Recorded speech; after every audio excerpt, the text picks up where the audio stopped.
All right, Razor. Well, I don't want to say better lucky than good, but I guess no, they weren't lucky. They got to their game. They being the Boston Bruins at a time where they really needed to get to their game. After a while, not getting to their game. Does that make sense, or am I just speaking gibberish? Considering it's late at night and just got off of work and It's a little gibberish, but the point is on point. If okay, that's not gibberish as well. Jason. that makes sense. All right. No, I think listen, this was the first game where it felt like the team that didn't win deserved maybe a bitter fate.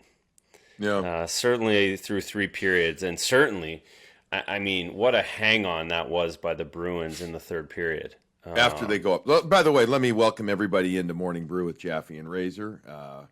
Sponsors is for the show again, Sparks and Fazenda. We may even, I think we have a little mug talk a little bit later in the show that I think people will like.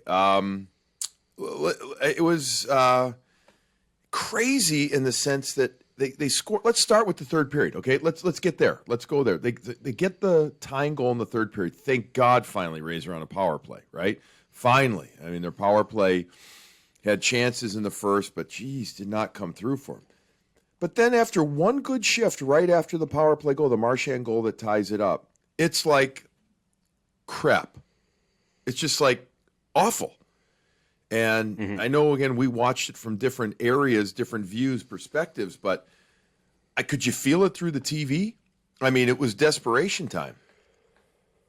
Oh yeah, there's no question. It was blatantly obvious that Washington was a better team, and they were getting on their forecheck. They were causing mistakes. They were making the Bruins make plays that they normally don't, and it felt like Washington was in complete control. And I said to May, I said that 2 minutes left, that they're gonna find a way to sneak one out here. They deserve to sneak one out. They really did up until the end of 60 minutes. Yeah, I agree. I mean, watching the game from in the arena, working there, and it was just like every time that the Bruins didn't get the puck in and then the Caps countered and the Caps got it in, it was just like, what? Oh, no. Oh, like it was one of those nights. Here you go. Like every time. Oh, no. And you kind of feel like a fan watching, which I guess is kind of fun. It just feels good to be watching the live hockey in a playoff atmosphere, but not when your team is backpedaling. And, the Bruins, I guess I'm trying to find the positive here. While they did bend, they never broke. It felt like they came close to it. But it was concerning because all of a sudden it was just kind of like Washington decided to turn it up, turn it on. And that's when their size came through again. I mean, their size and their physical presence just came through. Yeah, and I don't think the positive. I don't think there was a positive till the end of that. The positive is they found a way to win. Yeah. The positive is they took. I can't imagine having Washington have more of a shot than that. That's a haymaker that the Bruins weren't necessarily ready for, but they managed it. Yep. They got up back on the ropes. They got in the corner and waited for the bell to ring. And regrouped, and those are the positives, that they did regroup the way they did, that they did find a way to win, and now they have a great opportunity going up against a team at home that has got to feel deflated after that one. Yeah, outshot in the third, 9-3. And I have a hard time. 15-11 in the second, so that's 24-14 with my junior math over the last two periods. Yeah, not good. 10-4 in the first in favor of the Bruins, and then 17-5 in the OT. To run through this in a half an hour is not that easy, but we got to do it because that's what our fans like. Oh no, we're doing it. Yeah, of course. That's why. But so. I'll just go through some random things and we'll go. Surprised by the start of Samsonov over Anderson. No. No, you weren't. I was a little bit, if only because I just thought they'd run with Craigie again, but they called it body maintenance, which is a fancy way of saying I think the guy's sore. He's too old and can't handle 5 games in a row. That's the answer. Right. And now that gives them the opportunity to maybe go back to him if if the team feels like they need to, especially with the play at the end of the game, you can go back to them. But I mean, I was saying it the last couple of days. Listen, the longer this goes, and you have Craig Anderson in net, the more it favors the Boston Bruins. Right. And he's going to give you the game in one that he did. He's going to give you game two because he's a gamer. He moves the puck. He can get out and play, but he can't do that. There's a reason why 40-year-old goalies aren't in the NHL, and that's because of the day-to-day grind that goaltending causes, especially come playoff time. So I think it's not surprising that they were excited to get the young kid in as soon as he got out of protocol. Just like Kuznetsov. We heard Kuznetsov might not play until game 5, game 6. He's in the lineup as soon as he possibly can, and that's the way it goes. Right. And especially without Lars Eller, they needed him to come back in. The loss of Lars Eller is significant. With that said, Nick Dowd was fantastic in this game. Crushed everybody, including Bergeron.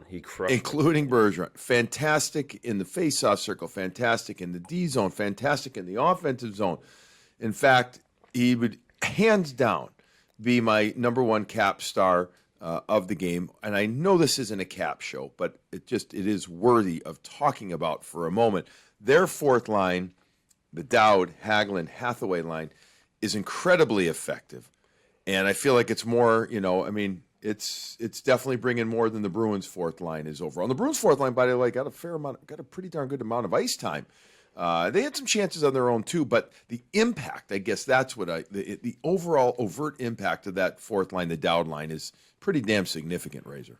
It is, and to go along, it was interesting the fourth line of the Bruins and when they were out there and the situations they were in. 25 seconds left in overtime, they got left on a defensive zone faceoff. I'm like, what is going on here? Yeah, Barry and I were talking the same thing. And they weren't playing like it wasn't like they were dominating in any way whatsoever. So, well, you know what it was. But and this is what happened there, Razor, because we couldn't agree with you more, bud. Left-handed shot face-off, strong side face-off. They'll go Corrali. I get right. I thought they'd keep Corrali out there. I know exactly the play you're talking about because I'm looking at Barry and I'm like, Marchand, Bergeron, McAvoy, and get those guys out there. Like, why is Wagner out in front of the net and nothing again? But just like 25 seconds left in that overtime, and it was curious, but there was a few other situations where I was like, wow, he's really sticking with those guys. He really is, and I thought they were under siege, especially in the third period. Carr, and then they played. I mean, I heard Carr's name more than Ovechkin's name out there tonight. He was all over the place. He was in Raffle. Those guys, they really had a lot of possession, a lot of presence, and. We're jumping around now, but the Bruins' third line was great all night. Yeah, they were good. They were. What'd you like? I love Charlie Coyle's game more than I've loved it in as long as I can remember. Just using his body, using that down low play even in the defensive zone with 9 minutes left in the third period, he grabs the puck one-handed in his own zone. And drags it around the net. Just a really solid, heavy play. He goes end to end the one time. I like their game a lot. The third line was much better than they've built through this series.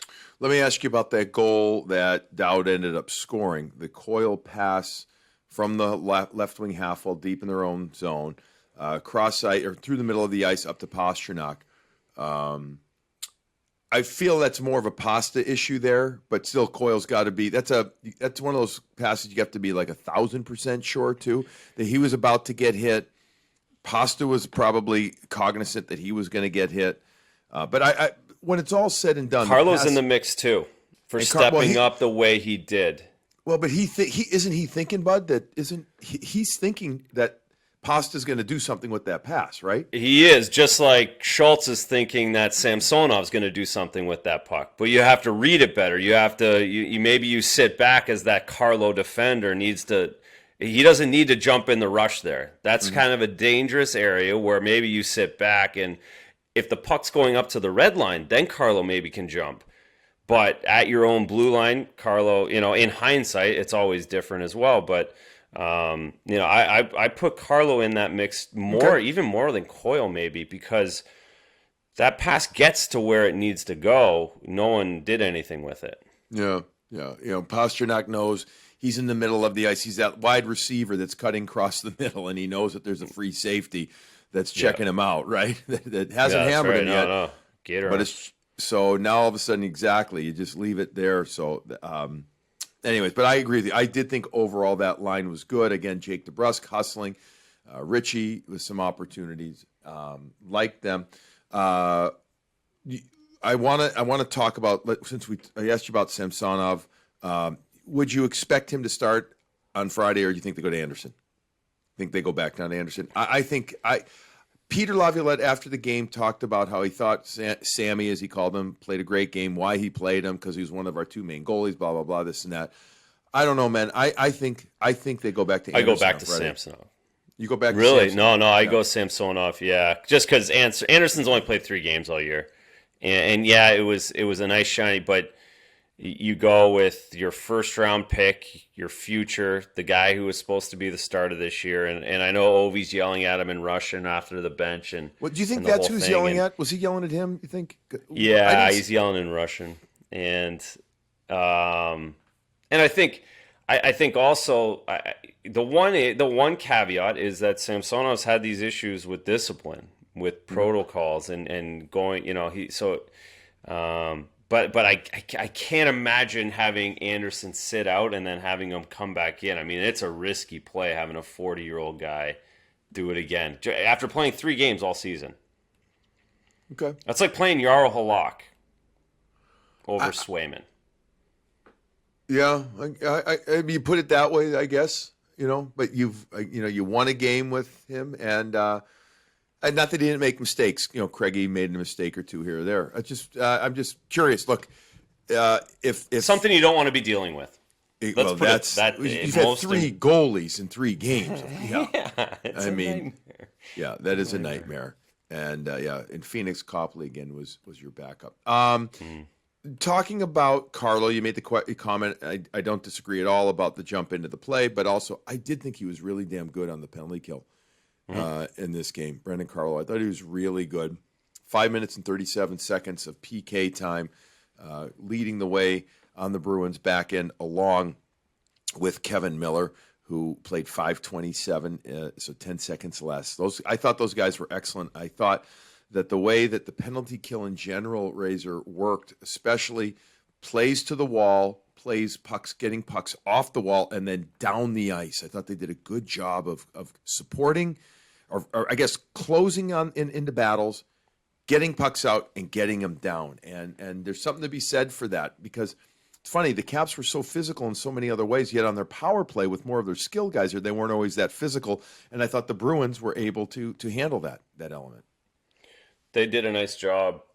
They outworked them for the most part, and again, they had good hard clears. I think that's the key point of all of those things you said. And it's hard to be physical as a power play unit when you want to stay out there for a minute and a half, and you have to go down and get the puck 2 or 3 times, because you lose that ability, you lose that energy, you lose that jump after the second clear. And we see that with I thought we saw that with the Bruins power play for 5 times up and down the ice. Yeah. That they couldn't be physical. They couldn't get to the puck next. The Capitals D were the ones pounding it down the ice. And the Bruins, you take 3 trips up and down the ice, you don't have the gas to go and get that second rebound or that second play off of an errant pass. And but yeah, for Kevin Miller and Brandon Carlo, they were the stalwarts back there doing that.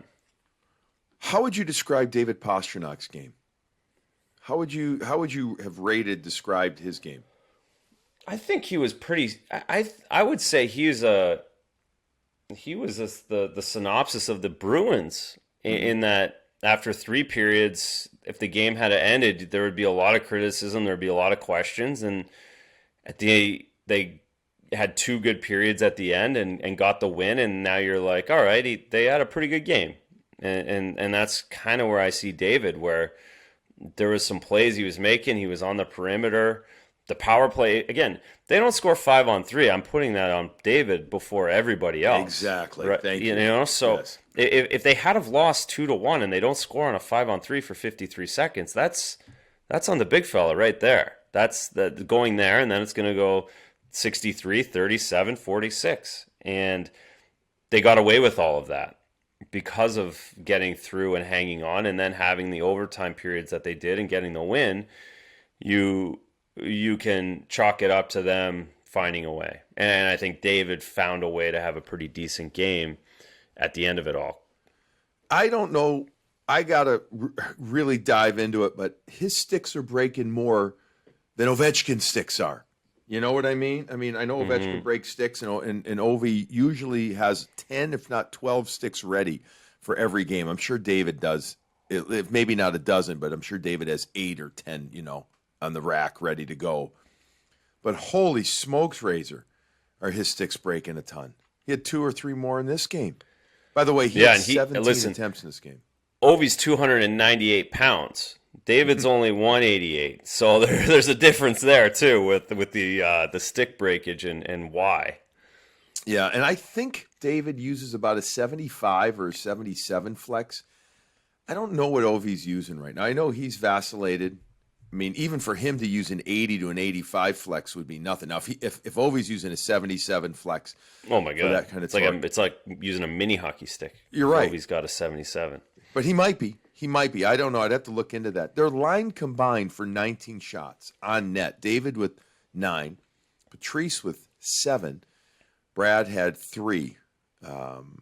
Obviously, Brad had the goal on the midair, really nice hand-eye coordination play on the power play. But a nice pass by Pasternak, low to high there on that play too. That backhand pass up yes, top. It was, and that helped. That helped kind of move everybody. Chara had to jump up and get away from the net. Yeah, Chara. Are we going to talk about Chara tonight, or are we will going to let that go? Okay. No, I'll go with that quickly. Let's just talk about their line. I don't have their overall Corsi, their total attempts for and against, but it had to have been dominant. My guess is it was in the 60-70% range where Patrice was, doing Patrice stuff, as was Brad and Pasternak. And they actually didn't spend a ton of time in their own zone. Again, in the third period, everybody did after Brad had tied the game on the power play. What'd you think? Before we go to Chara, what did you think of Tuukka's game? No, he's very good. He was very good. You can't fault him on either goal. The chances Orlov had at the end of the third period and a couple of the ones in overtime were, he's got a cannon. He has an absolute cannon. He was finding it through traffic. He was staying up over the puck. Wasn't pulling back. Like even the Wilson shot that goes off the crossbar, he doesn't pull out of it. Right. He's staying right up over it. It wasn't like it had a chance to go in. It was either going to hit Tuukka or hit the top of the crossbar and go over. It wasn't luck there. Just very calm, very calm. A few of the saves were, it's like double overtime, and he's just hanging out, being Tuukka. Well, it wasn't, and he was being Tuukka another time too. We saw ticked off Tuukka when he fed. Was it Hathaway? Yeah, Hathaway went in with when he went in with he got the elbow on him. He absolutely did, and good for the officials, Danny O'Rourke being one of them, that they didn't call any penalties on that play, because I think they said to Hathaway, "Hey, you put your elbow in there. You deserve what you got. We're going to give him these 3 free shots right here." Yeah, and that's right. I had no problem with that whatsoever. Yeah, no, I made it, and it's just a goalie throwing his blocker around, so it's not going to hurt anybody. And it was just, and I'm sure afterwards too, because like, man, now I got to calm myself down after doing that. And that's but I know people like that and like the intensity and the whole thing. But the reality is, as a goaltender, you got to bring yourself down pretty quickly after doing that, recognizing that the next play is coming right after that. So, yes, that shows intensity, but that intensity and those things aren't really a question typically for me, even when it looks like he's just cruising along. You had to have fed somebody a block. Yeah, for sure. And yeah, you do it. And I'm telling you afterwards, you're like, Now I gotta now that's karma. You start thinking about karma, and you start as a goaltender, all of those things come back to you, and that guy's the one who comes and scores on you in overtime, and you feel like an idiot. So that's why a lot of times you have random guys like Binnington who seem to thrive on it or look for it, and that's not really working out for him right now either. That catches up to you. For the most part, as a goaltender, it's better to sit back and do your thing. Yeah, no, I agree. But it was, he talked about post game, defending himself, owning his crease. He has to do it, and that was fine. And again, I actually commend the officials for not calling penalties there, for letting them go. Let's move to Taylor Hall's goal. I thought it was both. It was obviously very important responding to the power play goal less than a minute after Ovechkin had scored to give the Caps a 1-0 lead, but also just the silkiness of it, the no hesitation. I thought Samsonov got his arms out a little far, but again, the slow motion in my eyes there. I think that Taylor Hall providing that moment at home in that first playoff game just continues to add to the script, so to speak, Razor, for what we're all hoping is a wonderful run. Yeah, and to that point, Samsonov that's what, as a goaltender, you want to get your hands out, because there's only a few guys in the league that are going to get it up that quick, and Taylor Hall appears to be one of them now. If you get your hands out there, it just it makes the window so small for that puck to go up and gives so much less room rather than sitting back a little bit on the trajectory of the puck. And after that play, I'm thinking the whole time, spark of the night is Craig Smith.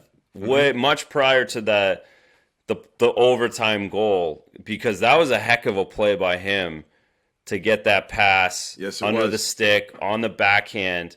And I mean, people in Canada, and I know we have some people from Canada, probably, my mom and my buddy, but everybody else in Canada is infatuated with Taylor Hall and what's going on with him right now. I got 4 text messages tonight from random Canadian people like, wow, what a goal by Taylor Hall. And yes, wow, what a goal by Taylor Hall. But again, my first instinct on that was Craig Smith and what he's brought to that line. That's the epitome of what he's done for Hall and Krejci. And I know we have to give a spark at some point, but that was going to be my guy before the overtime. It was going to be the spark of Craig Smith. All right, so we'll give him Sparks, Sharpener, spark of the game. We'll talk about Craig Smith game-winning goal in a moment, too. But I'll tell you right now about Sparks quickly. I think everybody knows now, listening to Morning Brew with Jaffe and Razor, that Sparks has been a part of us for the last couple of weeks, and they are offering a special deal for our listeners. Use Morning Brew when you go to sparkshockey.com, SPARX hockey.com. And if you buy a machine from them, they'll give you free shipping. You guys are the only people that they're offering this to right now. This is an amazing piece of equipment, great sharpener, accurate as all heck. You don't have to worry about going to the store and having somebody mess it up.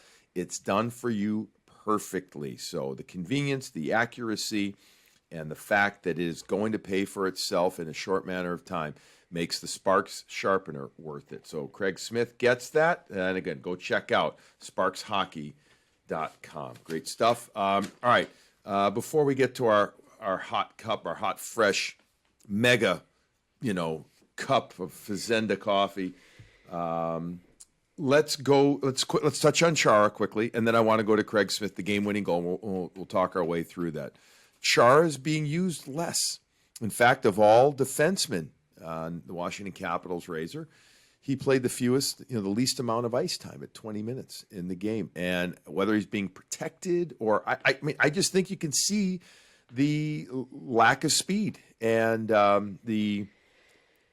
it's Peter Laviolette. I think loves having him, but you can just see it. The guy's 4 years old. Yep. No, there's no question. It's quite evident that everybody's going at him when he's out there. It's evident that it's hard for him to make the plays off of his stick. Pucks are bouncing off of his stick, and he has, even when he gets it with a little bit of space, he's got to dump it in, and it's going to be it's going to be tough for them to overcome on the road, even just going, the next few games, because the matchup gets tough Do on you that in consider zone with him and taking him Jenkins. out? Do you think they consider it? I don't know if they can, and putting in Trevor Van Riemsdyk. I don't know if they can. I'm not. Yeah, but it did talk, like when we talked to Alan May, he talked a lot about Van Riemsdyk, and he expected to see him in this series, didn't he? And but yes, that's a tough one, and this was the issue the whole time. He's a tough guy to put in and out of the lineup. It's Right. almost like one of those ones. If he comes out, he's staying out for good, and that's a very tough decision for Laviolette on top of all his goalie issues. Yeah, you're exactly right. And they're not going to take out Schultz, for instance, despite the fact that he and Samsonov miscommunicated No, you can't. there. Yeah, I mean, you can't take him out because he and Dylan have been pretty good as a yeah. pair. By the way, He's I know won 2 cups, by the way, Schultz. That's true. Good point. Yes, with the Pittsburgh Penguins. Dmitry Orlov, by the way, holy shit. Yeah. And I always knew he was a good defenseman. I covered the whole Tampa Wash series a few years ago, and I got to see him up close when he was just blossoming, Razor. I mean, this guy, His first step is incredible. Incredible. I mean, the power separation stride is just freaking awesome. And his reads, when to get in, when not to, he is by far their best all-around defenseman. And that is meant with all respect to him. No disrespect to John Carlson, who puts up points and gets a little more, maybe 1 or 2 minutes a game more. Orlov is their best all-around defenseman by far. Yeah, no question. He's unbelievable there. All right, let's. There's tons of stuff to get to, but we're not going. We're going to get to just 1 or 2 things more on this morning brew here. Let's go to the game-winning goal. So and we're going to talk our way through it. Communication between forward or defenseman and goaltender right there. And the way I saw it is Samsonov comes out of the net, stops it, does the right thing. But let's back it up. Bruins had been thrusting, going. And one of the things they kept doing in overtime, both in the first and second, putting pucks back in and put them back in. Get them in and generate forecheck. Force the D to have to turn to the wall and everything. Kevin Miller hammers it back in. Samsonov stops it. And there's about 4 or 5 feet separating the defenseman Schultz and Samsonov. Now, Samsonov stops it, and it's on his forehand, correct? Is that right? He comes out, so he puts it on his forehand. There's got to be a trigger, right? There's got to be either a you take it or go wide type of thing there. Do you think it was the fact that these guys were tired? Do you think it was the fact that these guys haven't played together in a few weeks now? That it's been 18 days since Samsonov played in the game? How did you see it? Couple things. One, you said it, Kevin Miller hammered it. So Samsonov's going back there hard just to stop it. He's not going out looking up ice to see what's coming. He just all he wants to do is stop it. Now, if that's a little slower, then he's reading the whole play and he's ready to make the play as soon as he gets it. This situation, it's hammered. He wants to just stop it. Then he has to look. And from my eyes, it's as though Samsonov looked at Schultz. Schultz looked at Samsonov, and he thought Schultz was gonna come in, take it on his backhand, use the net to go around. Right. Schultz thought, all right, he's got enough time now that he's gonna use a forehand pass to me. I'm gonna go up around the wall, up the wing, and it's a split second miscommunication. And on top of all of that, if you watch the replay again, you see Smith read both of those things, and he takes 2 hard steps and goes. And that's the difference.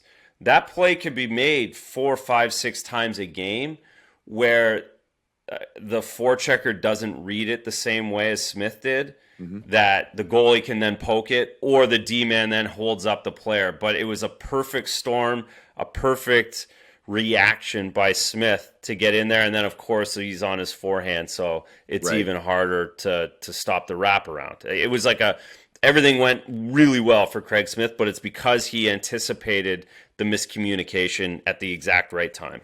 And it's just part of, I think, the Bruins' DNA when they're playing their game. And we see Marchand get after it. We see Pastrnak get after it. We see the guys. There's not a lot of, when the Bruins are on, there's not a lot of hesitation. It's go. Read the play, go, especially your first forechecker. That guy is so key to everything that they do. So I love the point about how, thinking about it now, because I love that Kevin Miller did hammer it in. And by the way, I thought Kevin had a nice game again. I do. I really do. And handling the puck, I thought his puck touches were good, really good all over the ice in the game. I mean, again, mistakes may happen here or there, but they were nowhere near, I thought, what happened in previous game where he bobbled the puck and stuff. I thought he was very good with it. So he gets the puck in, and then Samsonov, you could see him just kind of look over at each other, and it was just like, I mean, literally, what was it, 1 second, 1.5 seconds, that's all it took for the whole play to break down. And then Shooter Smith becomes Stuffer Smith. Comes in there. Superman Smith. And does. Hero And Superman. That's right. All right, so our Fazenda beautiful, fresh, hot roasted coffee cup of the game. Let's just give it. We'll give it to the overtime goal. I mean, Bruins win, but I mean, anything. I'm not creative enough this time of night trying to do this right now. Meaning, I just want to. I'll give it to the Bruins. They get the fresh cup, man. They find a way to win. There was some other great stuff that happened in the game. I don't know, though, if anything is going to be as great as this. You ready for this, Razor, as we get ready to wrap it up? New mugs are in. Turn your phones up. Turn your computers up right here, right now. New mugs are in. In fact, one of them is right behind me next to my Fazenda. And by the way, speaking of Fazenda, I'm just about done with the Sumatra roast, and I have absolutely loved it. FazendaCoffee.com is where you go. Fast, free shipping with orders of $35 or more. They are Boston's specialty coffee roasters. Started here in Boston, working right out of Dedham right now. These guys make the coffee at Davio's, a lot of other great local restaurants, and you'll find them at your local Whole Foods. Loving it. Really appreciate them being part of it. All right. This is also what Fazenda wants to do and what we want to do with the new mugs. Ready? Any order of $20 or more using FazendaCoffee.com/morningbrew. FazendaCoffee.com/morningbrew. You will get your order at 20 or more and a free mug. All right? The mugs, even a little bigger. And, well, you know what? Where is it? On the YouTube channel. Oh, no, that's the wrong one. Hold on. Sorry. I'm a mug man now. You made me a mug man. Oh, you're a mug the man. Logo, the logo. The certain feel. You can tell a mug from a mile away. I can. It's even bigger. And on the YouTube side of things, it's double logoed now. So what does that mean? It means that costs went up even a little more. So anyways, all right. So this is the deal again. 50 mugs. Fazenda now has 50 Morning Brew with Jaffe and Razor mugs. The first 50 orders at $20 or more, which is nothing there. That's nothing. FazendaCoffee.com/morningbrew. Get after it. They will ship it with your order. Supplies are limited, so get in as quickly as you can. All right. Bruins are up now 2-1 in the series. Come Friday night is back at TD Garden. 6:30 face-off, 5:30 pregame. You're going to be there, right? You're back? I'm in Friday night. Boy. First Good. Playoff game. I'm back. Yep. Awesome. Looking forward to it. Anything we got to cover? I'm sure there's a ton of shit I missed. Anything that jumps out at you, buddy? I missed a ton, but I think it just comes down to this team. We've done it all season where you're like, question, you wonder, but they find a way. And this series is far from over, everybody. This is exactly far from over. There's a bunch of gamers on the other side. Game 4 is going to be the hardest one to win yet. The next one of 4, 5, 6, 7 are going to be the hardest ones to win, no matter what the series is set at. But you got to feel good about them pulling the one out tonight. You have to feel good about it. You got to remember this too. Oftentimes, the first series in playoffs is the most brutal. It just is. Always is. And so take it, enjoy it. And by the way, it felt like more than 40-something hundred at the Garden tonight. I don't know if it came off that way over through the TV, but it was awesome. Fans were having a great time. Fans were drinking a ton too. I was jealous. It was a ton of fun, and I look forward to having you back there on Friday as well as part of the crew. Have fun with this, folks. This is what it's about. It's glorious to be watching live playoff hockey again with people in the stands, and it's only going to get more. One more time, reminder, fazendacoffee.com/morningbrew. $20 or more will also get you your free Morning Brew limited edition, gorgeously big logoed mug. These are freaking awesome. All right. They're like Billy's kids, so please go and get them because we don't have any. Well, yeah, you don't know how much longer they'll be around, like my kids too, if they keep acting up. But no, they're the mugs are great. The kids are okay. All right, that's going to wrap things up for Morning Brew with Jaffe and Razor. Thank you for all of your support. The numbers are growing. It's been awesome. Keep it going. We'll keep it going. Everybody, enjoy your Thursday. Enjoy your brew.